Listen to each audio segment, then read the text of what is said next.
Democratic presidential candidate Andrew Yang. Welcome back to Fox News Sunday, sir. Thanks for having me, Chris. It's great to be here. No one has invested more in Iowa than you have in these last few months. Let's take a look. You've held 151 events here and spent $5 million in ads.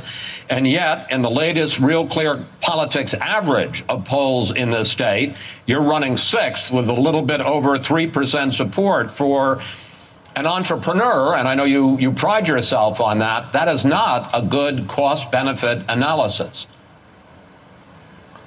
Well, Chris, the last poll that people consider the most authoritative had us at 5% and rising, and we've been getting bigger crowds, higher energy. We're going to surprise a lot of people on caucus night on February 3rd. I can guarantee you that.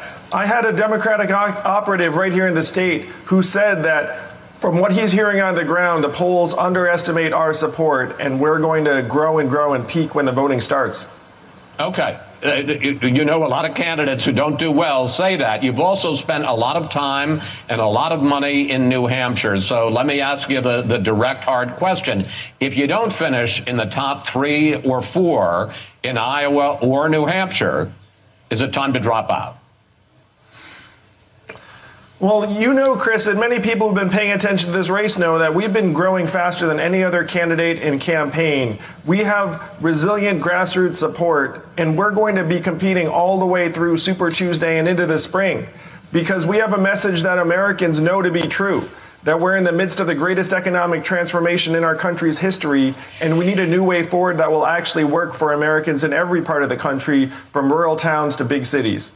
Well, let's talk about that. Let's talk about issues. Your big idea is universal basic income, what you call a freedom dividend of $1,000 a month for every adult in the country.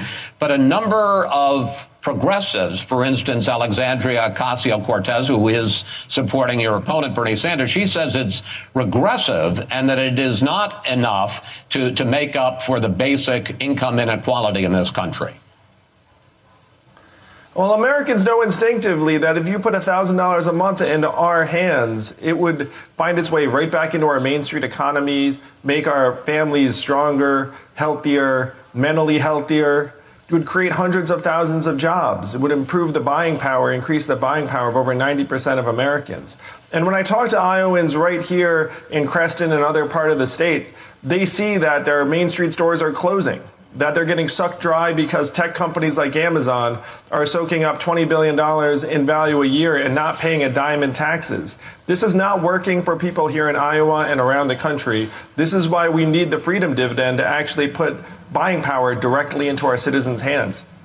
The other big complaint about this idea is that instead of being on top of some government assistance programs, that the freedom dividend would be instead of some of those government programs. On your website, you talk about, quote, consolidating some welfare programs to pay for the freedom dividend.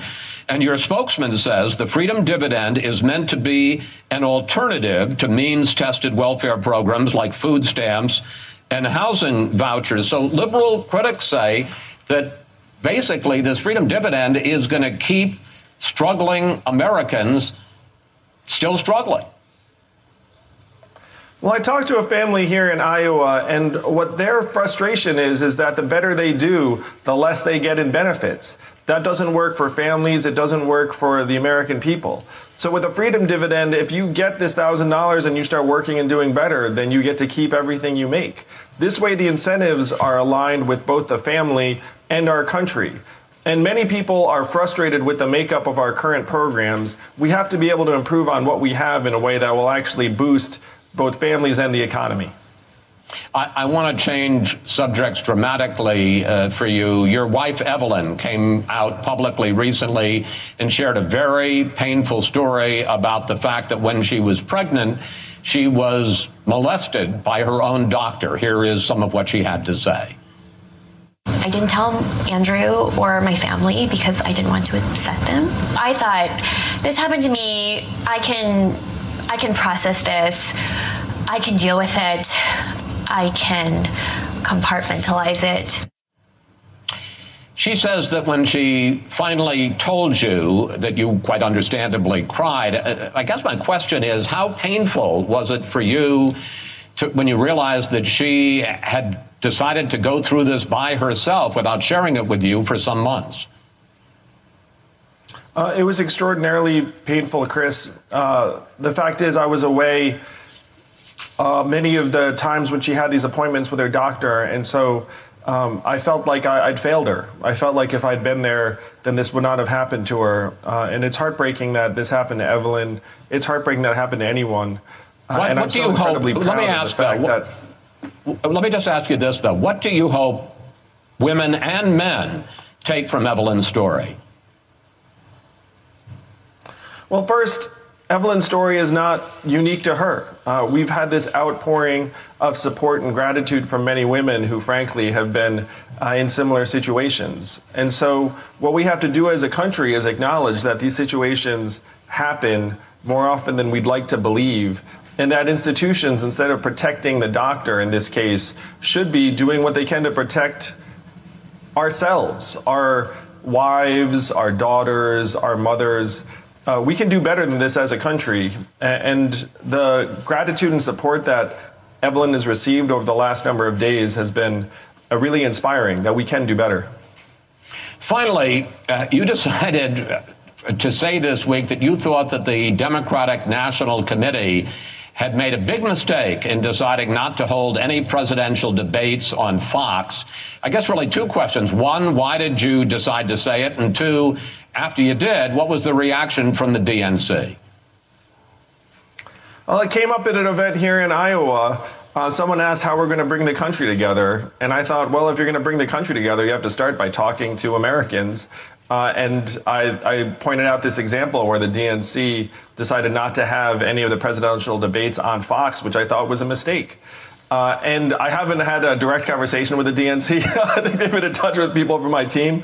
But I think it's this common sense. To me, hopefully the DNC will adopt a different approach in the future, because we have to bring the entire country together. The problems that face us affect all of us, and we need to come together as a country to solve them. Mr. Yang, thank you. We appreciate your coming on. Thank you for your time, and safe travels on the campaign trail, sir. Thank you, Chris. Hope to see you in person here in Iowa. We're going to surprise a lot of people February 3rd. We like being surprised. Put the money in our hands. Put the money in our hands. Put the money in our hands. Can we afford it? Yes. Will it cause inflation? No. Is it awesome? Yes. Is anyone trying to make it happen? Yeah, that.